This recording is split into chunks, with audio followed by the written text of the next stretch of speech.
Welcome students. Today we will be talking about cinematography.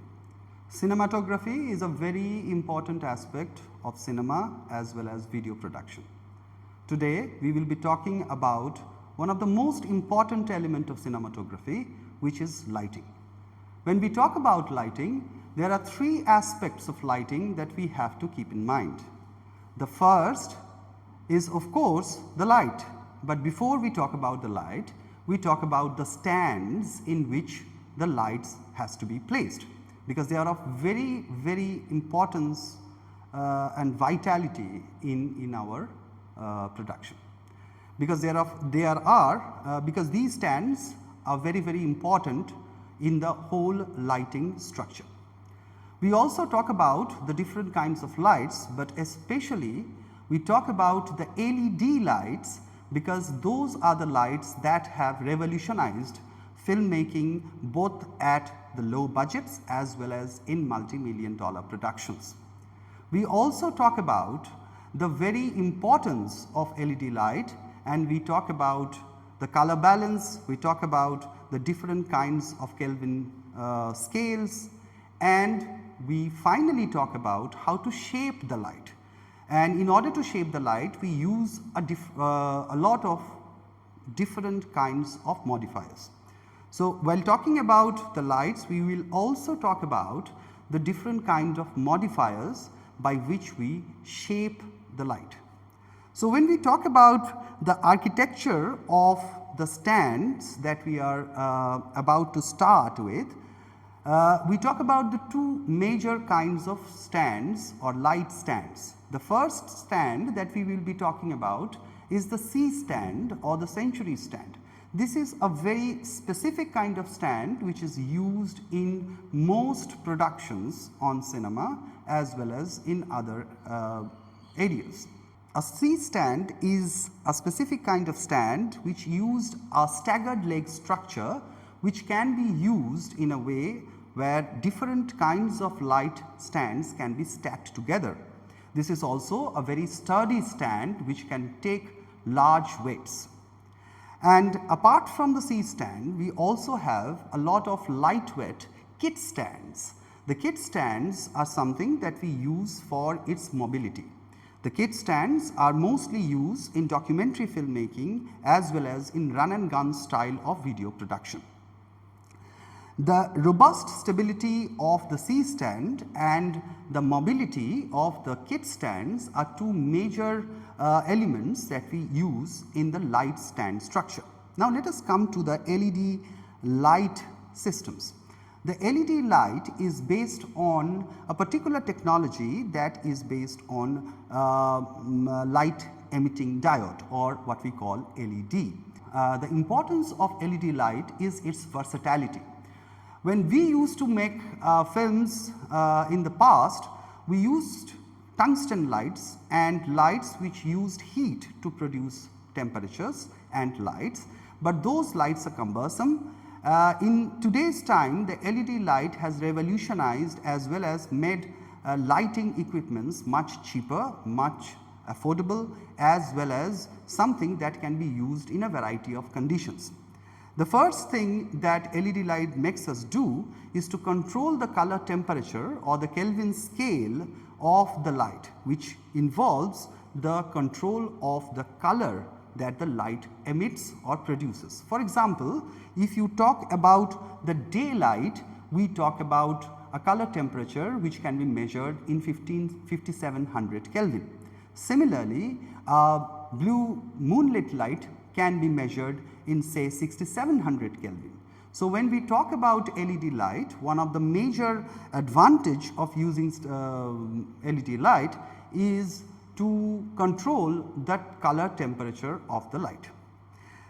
It also can produce or imitate different natural lights through the control of the different color temperature. For example, if you want to use tungsten bulbs color temperature, you can balance it through a tungsten balance which is around 3200 Kelvin.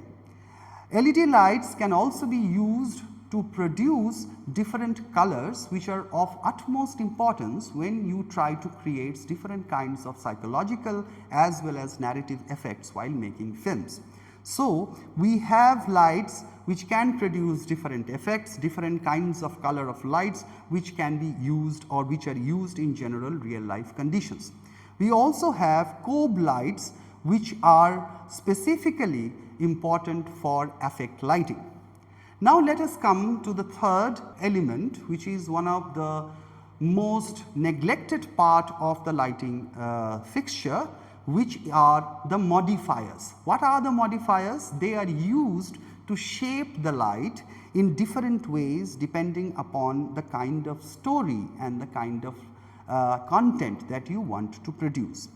The modifiers can be divided into several elements, of which one of the most important thing that you must be aware of are the soft boxes.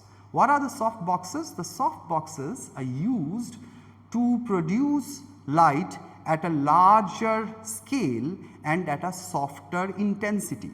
This kind of light or this kind of diffuser is very beautiful and very enjoyable to look at. This kind of lighting that we use through softbox or the kind of lighting which is soft lighting is very beautiful to look at on faces. We also have a lot of other elements that we can talk about in terms of diffusion as well as in terms of shaping the light, like the cutters for example, which are used to direct the light in different direction as we want to make it work. There are different elements of the diffusers and the different materials produces different kinds of soft lights, and for which we use different materials like cotton, linen, silk and so on. To conclude, when we talk about cinematography, we generally talk about a lot of things. We talk about the storytelling, the emotions, etc. We talk about the camera, the lenses, we talk about the different kinds of gadgets that are used in order to make a particular image look beautiful and enticing. But most of the things that we see on the screen are as much produced by the lighting as the camera and the lenses. To be very honest with you, if you do not have the lighting, no amount of camera or no amount of expensive camera and equipment can produce the image that you love to see, you love to feel and you love to dream about. So far we talked about the lighting equipments that made cinematography. We talked about the light stands, we talked about the diffusers, we talked about the LED fixtures. But one thing that we didn't talk about and which made most of the productions today is the green screen, the chroma screen that is used every day both in big productions where you see dragon flying and in television studios when you see weather forecast and different data that are going at the background. Those are all done by replacing the green screen in which the actual shooting is done. So when we talk about the lighting fixtures and the things that we were talking about at the first part of the video, we were talking about live action filmmaking where the lighting is used mainly to light the sets, the characters and the live action that is being shot. But the chroma key or the chroma screen, the green screen behind the character is used for VFX work where we shoot a portion of the film in live action and then in the post production we use different digital assets that are being produced through animations, through other elements in the post production that are replaced onto the green screen. This particular video that you are seeing at the moment where there are a lot of things that are happening in the backgrounds is also done on a chroma screen. So when I was actually recording this particular video and I was talking about all these things and the graphics that you see in my background are all done without it. It was done on a green screen and then in the post production all those things were later added. So when we light the chroma screen and when we light the sets and the characters for live action cinematography, those are two different aspects of lighting. The chroma screen that you used in different television shows, in newscast, in YouTube videos, in music videos is the most important element today that has in some ways replaced a large section of set making and a large portions of the kind of filmmaking that we knew in the last 100 years.